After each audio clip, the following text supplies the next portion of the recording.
Have you ever climbed a simple flight of stairs and felt like your heart was going to jump out of your chest? That sudden shortness of breath, heavy legs, and the feeling that you just ran a marathon, even though you only climbed 10 steps? Well, that's the reality for millions of people. And often, we ignore this sign, thinking it's just getting old or daily fatigue.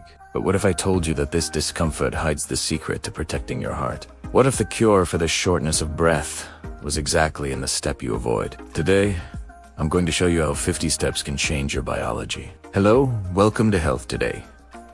I am doctor and biologist Antonio Carlos. Many times, we seek complex solutions, expensive medications, or sophisticated gym equipment to protect our cardiovascular health. The problem is that, in the search for the complex, we forget the basics that work. Recently, a robust study presented at the European Society of Cardiology Congress, analyzing nearly 500,000 adults, revealed a finding that shocked the medical community, but which makes perfect biological sense. Climbing stairs daily, specifically more than 5 flights, or about 50 steps, can reduce the risk of cardiovascular disease by 20% and the risk of cardiovascular death by an impressive 39%. Sounds too good to be true, doesn't it?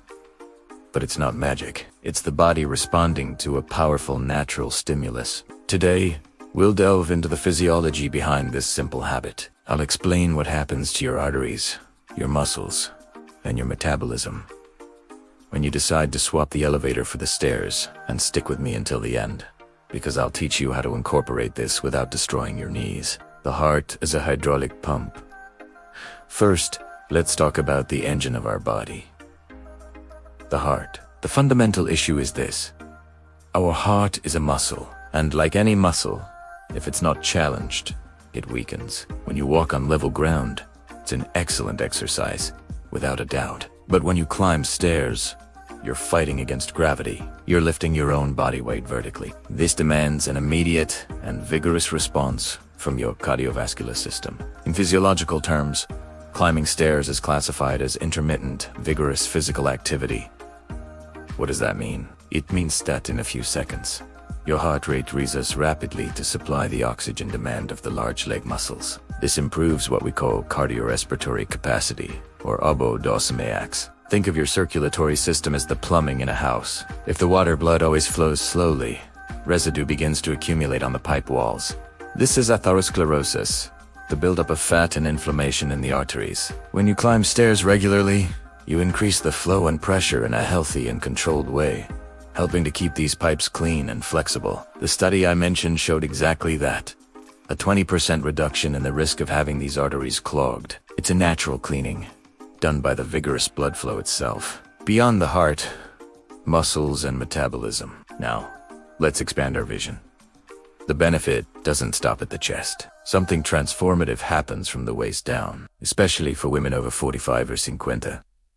There's a silent enemy called sarcopenia, the natural loss of muscle mass. The problem is that losing muscle isn't just aesthetic, it's metabolic. Muscles are the biggest consumers of sugar in your body. When you step up a step, you activate your quadriceps, thigh, glutes, and calves much more intensely than when walking. By forcefully contracting these muscles to lift your body, you stimulate the absorption of glucose from the blood into the muscle cell, often without even needing that much insulin. This is fantastic for those with prediabetes, insulin resistance, or who simply want to control their weight. You transform your legs into sponges that absorb excess sugar from the blood. And there's more. Bone health. The controlled impact of climbing stairs stimulates bone remineralization. Bone needs load to understand that it needs to become strong. If you spend the day sitting or just walking lightly, the signal to the bone is weak. The stairs send a clear signal. We need a strong structure here to prevent osteoporosis. Stairs are one of your greatest allies.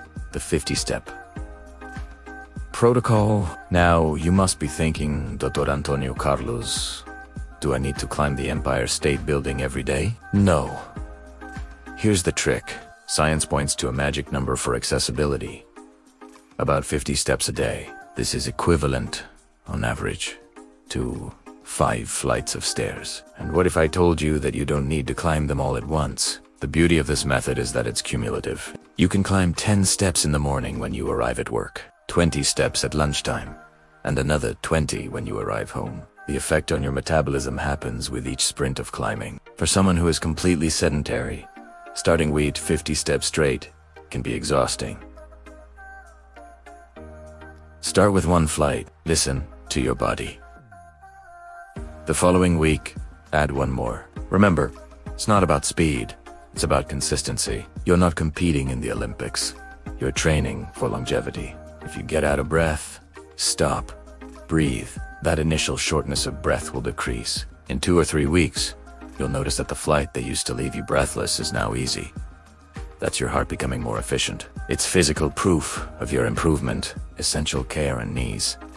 But here's the problem.